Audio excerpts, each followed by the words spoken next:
BIJNEWS బులెటిన్ల ముందుగా headlines. Pulwama ఉగ్రదాడి జరిగి నేటికి 4 ఏళ్లు. నాటి ఘటనలో అమరులైన CRPF జవాన్లను స్మరించుకున్న ప్రధాని మోదీ. CM జగన్ ను కలిసిన ఆస్ట్రేలియా ఎంపీలు. పలు అంశాలపై చర్చ, ప్రభుత్వ విధానాలపై ప్రశంస. వాహనదారులకు కొత్త ట్రాఫిక్ రూల్స్. హెల్మెట్ సరిగ్గా పెట్టుకోకపోయినా చలానాలు. ఇక డీటెయిల్స్ చూస్తే జమ్మూ కాశ్మీర్లోని పుల్వామా జిల్లాలో CRPF జవాన్లపై ఉగ్రదాడి జరిగి నేటికి 4 ఏళ్లు పూర్తయిన సందర్భంగా ప్రధాని నరేంద్ర మోదీ అమర జవాన్లను స్మరించుకున్నారు. వారి అత్యున్నత త్యాగాన్ని ఎన్నటికీ మర్చిపోమంటూ ఆయన ట్విట్టర్ వేదికగా వ్యాఖ్యానించారు. 2019 ఫిబ్రవరి 14న ఉగ్రవాదులు CRPF కాన్వాయ్పై దాడికి తెగబడిన విషయం తెలిసిందే. ఆ సమయంలో వాహనాల్లో 2500 మంది CRPF జవాన్లను తరలిస్తున్నారు. ఆ సమయంలో ఉగ్రవాదులు ఒక్కసారిగా ఆత్మాహుతి దాడికి తెగబడ్డారు. ఈ ఘటనలో 40 మంది జవాన్లు ప్రాణాలు కోల్పోయారు. ఈ దాడి వెనుక పాకిస్తాన్ కుట్ర ఉందని భారత్ మండిపడగా దాయాది దేశం ఈ ఆరోపణను ఖండించింది. ఈ క్రమంలో భారత్ బాలాకోట్లోని జైషే మహమ్మద్ సంస్థ ఉగ్ర స్థావరాలపై వైమానిక దాడులు జరిపింది. సుమారు 350 మంది ఉగ్రమూకలను మట్టుపెట్టింది. 2024 ఎన్నికల్లో తమకు ఎలాంటి పోటీ ఉండదని కేంద్ర హోంశాఖ మంత్రి అమిత్ షా అన్నారు. యావత్ దేశం మోదీకి మద్దతుగా నిలుస్తుందని తాను భావిస్తున్నట్లు చెప్పారు. NIA వార్తా సంస్థకి ఇచ్చిన ఇంటర్వ్యూలో భాగంగా ఆయన పలు అంశాలపై మాట్లాడారు. కేంద్ర ప్రభుత్వం చేపట్టిన ఎన్నో చర్యలు, కార్యక్రమాలతో క్షేత్రస్థాయిలో ప్రజల జీవితాల్లో సానుకూలమైన మార్పు కనిపిస్తోందన్నారు. అందుకే వచ్చే సార్వత్రిక ఎన్నికల్లో ప్రజలంతా మోదీ వెంటే నిలబడతారని, తమకు పోటీ ఉండదన్న అభిప్రాయాన్ని అమిత్ షా వ్యక్తం చేశారు. ప్రజలు గత ఎన్నికల్లో ఎవరికి ప్రతిపక్ష హోదా కట్టబెట్టలేదన్న విషయాన్ని అమిత్ షా ప్రస్తావించారు. 2024 ఎన్నికల్లో దేశ ప్రజలు ప్రధాన ప్రతిపక్షం ఎవరనేది తెలుస్తారని చెప్పారు. ఎన్నికలు జరిగే త్రిపుర, నాగాలాండ్, మేఘాలయలో రాహుల్ గాంధీ ప్రచారం చేయలేకపోవచ్చన్నారు. కాంగ్రెస్ ఒకప్పుడు కీలకంగా వ్యవహరించిన ఈ రాష్ట్రాల్లో ఆ పార్టీ బలమేంటో వచ్చే ఎన్నికల్లో ప్రజలే తేలుస్తారని అమిత్ షా వ్యాఖ్యానించారు. ఆస్ట్రేలియా ఎంపీలు తాడేపల్లి క్యాంపు కార్యాలయంలో CM జగన్ ను కలిశారు. వైద్య, నైపుణ్యాభివృద్ధి, ఇంధన రంగాల్లో రాష్ట్ర ప్రభుత్వం చేపట్టిన కార్యక్రమాలను వారు ప్రశంసించారు. అనేక అంశాలపై CM జగన్ తో చర్చించారు. ఏపీలో పరిస్థితులను, ప్రభుత్వ విధానాలను అడిగి తెలుసుకున్నారు. ఈ సందర్భంగా ఆస్ట్రేలియా ఎంపీలు లీటర్ మిల్స్, మాథ్యూ ఫ్రేగాన్ మీడియాతో మాట్లాడారు. ఏపీ CM జగన్ ను కలవడం సంతోషదాయకమని, పరస్పర ఆలోచనలు, లక్ష్యాల గురించి చర్చించామని వెల్లడించారు. విద్యారంగంలో ఏపీ ప్రభుత్వం చేపడుతున్న సంస్కరణలు, ఆస్ట్రేలియాలో తాము ఆశిస్తున్న లక్ష్యాల్లో సారూప్యత కనిపిస్తోందని వారు అభిప్రాయపడ్డారు. గత ఏడాది ఏపీ ప్రజాప్రతినిధులు ఆస్ట్రేలియాలో పర్యటించడం తెలిసిందే. I want to thank the Chief Minister for taking the time to meet with our delegation. It was a really fruitful meeting, and it was wonderful to talk about the many areas where our two states share a lot of common ideas and goals and agendas. Obviously, education. We have a lot of commonalities in terms of the policies that we have in education, and our vision for getting some synergies between skills so that we can assist each other in that area as well. So I think there's going to be some good things that we can do together, and we look forward to building the relationship and having a wonderful partnership going forward. It was also good to talk about obviously energy was another topic that we discussed, and the different energy mix and how in the era that we're in, the diversification about energy and the renewables.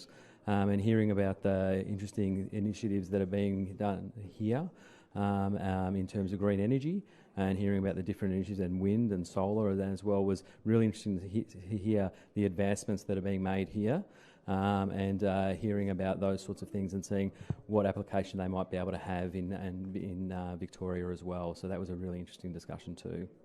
I think just to add on from Lee, I think the synergies between our two states were evident, and the Chief Minister was very generous with his time, and I think the dialogue going forward will be just as generous to us all. I think there are some similarities between that and some of the changes that the policies that we're bringing and the government is bringing in regards to primary changes and things like school programs and those things. And I think discussions along the lines of looking after the next generation of our people whether they be here or whether they be Victoria. I think we all share those goals. It was fantastic to meet the Chief Minister, and it was very gracious of him to give us his time. We understand that he's a very busy person, and just to echo what my colleagues have said, there is a lot of synergy between our two states.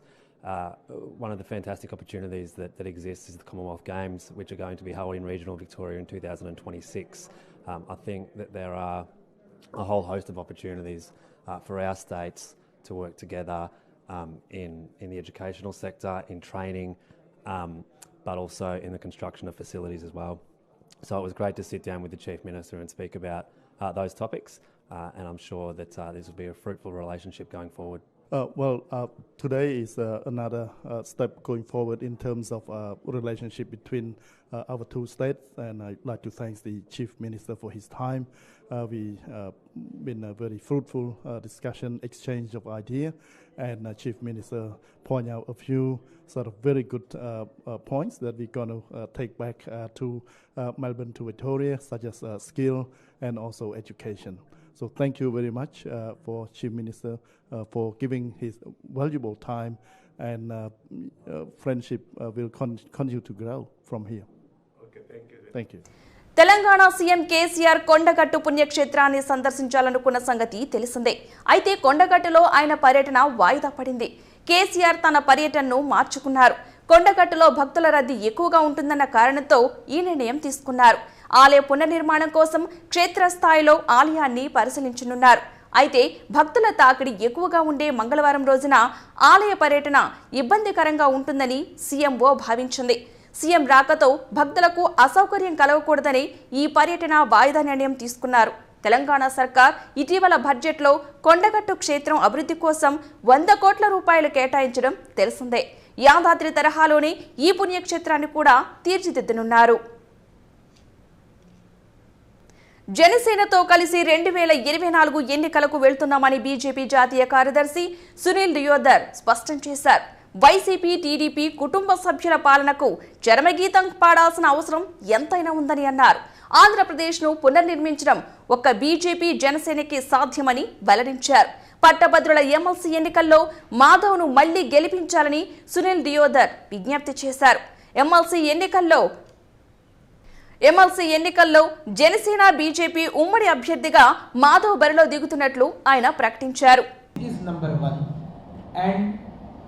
What Andhra Pradesh today requires is Bharatiya Janata Party, because both the state parties are totally failure parties. They have failed in governing the state.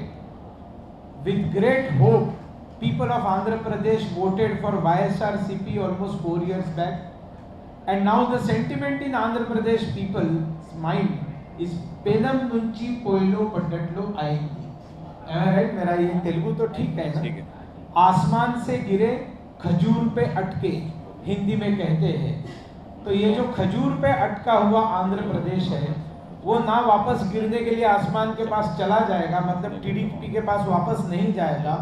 YSRCP से परेशान है, उसको खजूर से बहुत सुरक्षितता से लेकर जमीन पर उतारने की अगर ताकत किसी में है तो केवल nationalist party Bharatiya Janata party में है. ये दोनों स्टेट पार्टियां फेल हो चुकी हैं. ये दोनों कुटुंब पार्टियां हैं, कुटुंब पालना पार्टियां हैं, कुलतत्व पार्टियां हैं, अविनीति पार्टियां हैं, और इसलिए इन्होंने आंध्र प्रदेश का कोई भला नहीं किया है. And that is why the only alternative is Bharatiya Janata Party, and obviously Janasena is our alliance partner. In 2023 we will fight on streets for all rights of Andhra Pradesh people, all injustices happening with the people. Tadipatri నియోజకవర్గంలోని పెన్నా నదిలో ఇసుక అక్రమాలను నిరూపిస్తానని, అలా నిరూపించలేకపోతే ఊరు నుంచి బహిష్కరించండి అంటూ మాజీ MLA జేసీ ప్రభాకర్ రెడ్డి సవాల్ విసిరారు. పెద్దపప్పూరులో ఇసుక అక్రమాలను చూసేందుకు వెళ్తే నాపై ఎస్సీ ఎస్టీ కేసులు పెట్టారని, అసలు అక్కడ ఏం జరుగుతుందో ప్రజలకు తెలియాల్సిన అవసరం ఉందని ఆయన చెప్పారు. ప్రభుత్వ నిబంధనల ప్రకారం ఇసుకను మనుషులతోనే రోజుకు 20 మంది చొప్పున తవ్వాలని, 300 రోజులు మాత్రమే లోడింగ్ చేయాలన్నారు. ఒక రోజుకు వీరికి 75 ట్రాక్టర్లు లేదా 15 టిప్పర్లు మాత్రమే తీసుకోవాలన్నారు.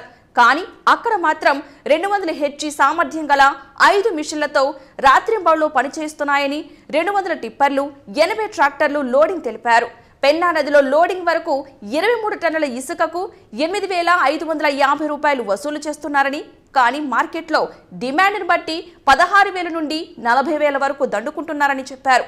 ఇప్పటికే ఈ ప్రాంతంలో పెద్ద పెద్ద గుంతలు ఏర్పడి చాలా మంది ప్రాణాలు కోల్పోయే పరిస్థితి కూడా వచ్చిందన్నారు.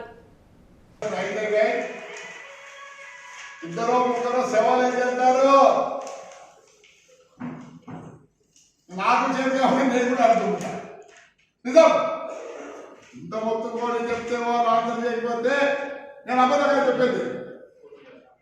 మా ప్రజల కోసం నన్ను పెంచి పోషించిన ప్రజలు 70 ఏళ్ళు వాళ్ళదే కండ, వాళ్ళదే రక్తం.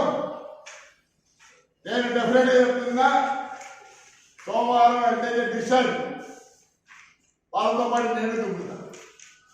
ఒకవేళ దుక్కుతా అనుకుంటే నో ప్రాబ్లం, ఉండి పొడిచేది ఏం లేదు. కానీ పేరుని ఉంటుంది. ఈ కాలంలో ఎప్పుడు అనుకుంటుంటారు, ఈ కాలంలో నీటిలో నీటిలో వేసలే కనీసం బయట 4 చుక్కలు రాస్తా సార్ నాకు కోరిక ఇట్లా రాస్తాం ఆఫీసర్లా బయట ఉంటే రాసిపోతారు. తమాషా ఉంటారు. There are people who are ready to die for the cause, this cause. ఇక ఈ bulletin updates keep watching BIJNEWS.